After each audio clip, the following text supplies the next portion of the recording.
One thing I did leave out in all these interviews is my own story. So I will let you, so I'll put out my own story for you here.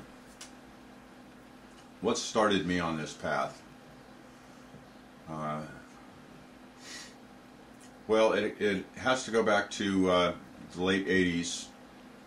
I was living in San Bernardino, and a lot of strange things were starting to happen in my life. I was getting the proverbial wake-up call. A lot of things were taking me down. I'd had just anomalous things happening day after day after day.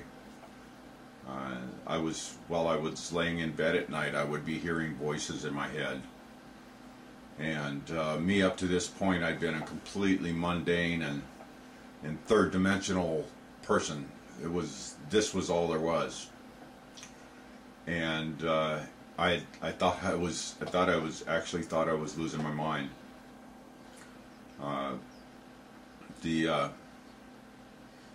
Things just continued to get worse and worse and worse. I call it worse, but you know, the things that were happening, coincidences, and I was going just kind of in woe mode. So then I had gotten in some trouble with the law, and I'd been convicted and sentenced to go to jail. And after that had happened, we moved to Palm Springs. I was building houses down there. I was married at the time with my first wife. And I'd been exposed to the tarot, and all these strange things that were happening were making me start to ask questions. And then my house burnt to the ground in Palm Springs, mysteriously. I'd lost absolutely everything. So it took me down to about as low as I think a person can get here in America, in the United States. For me, anyways. I really started asking questions, and prior to my house burning down, I had read a little bit in the Bible, but when the house burnt down, it really kind of threw me headlong into asking God what was going on. Why was all this happening to me? So I read the Bible cover to cover, and I was putting 110% faith into that book. I was believing it. I was putting my faith there. And so I'm trying to make a long story short here. A lot of strange events happened prior to me going to jail, but this is one story that really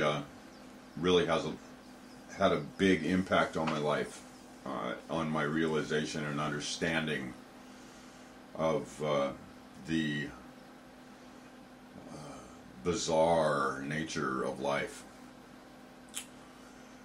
I was gone to jail, San Bernardino County Jail, minimum security, and they had a big field and track and basketball courts and all that stuff outside. And I was assigned to work in the laundry. I was sewing. I was on a seamstress or a sewer, and I'd kept hearing voices. I kept hearing messages, and hearing is not really the right word. Knowing and feeling these messages. And one day, I'd only been there for a week and a half, 2 weeks, and while working at the laundry, I was told to get up and leave, get up and walk out. So here I am trying to put all my faith into this, and said, okay, God, if this is what you want me to do, I will get up and walk out. So I stood up and I walked right past the guard at the door in the laundry. He didn't even look up. It was like I was invisible. I walked right past him. And I walked out, and I was walking through the compound, and my rational mind starts going, oh my God, what are you doing, Tom? What are you doing? I'm starting freaking out a little bit, but I keep going. Okay, God, this is where you want me to go. I am going. So I'm walking through the grounds there, and I'm walking past one of the admin buildings, and this lady comes walking out of one of the buildings, and she's got a patch on one eye. She walks out, and she walks directly past me. Here I am in a yellow or orange jumpsuit. I mean, I'm a prisoner. It's extremely obvious. No prisoners are out at all right now. Everybody is indoors. Nobody's supposed to be out. But here I am walking past this lady, and she doesn't even glance at me. I mean, it was bizarre. I mean, it was like the patch on her eye was telling, and I remember thinking, wow, the patch in her eye is symbolic of she doesn't see me. She does not see me. Nothing can see me. So I keep walking, and I'm walking up towards the main gate of the jail there, and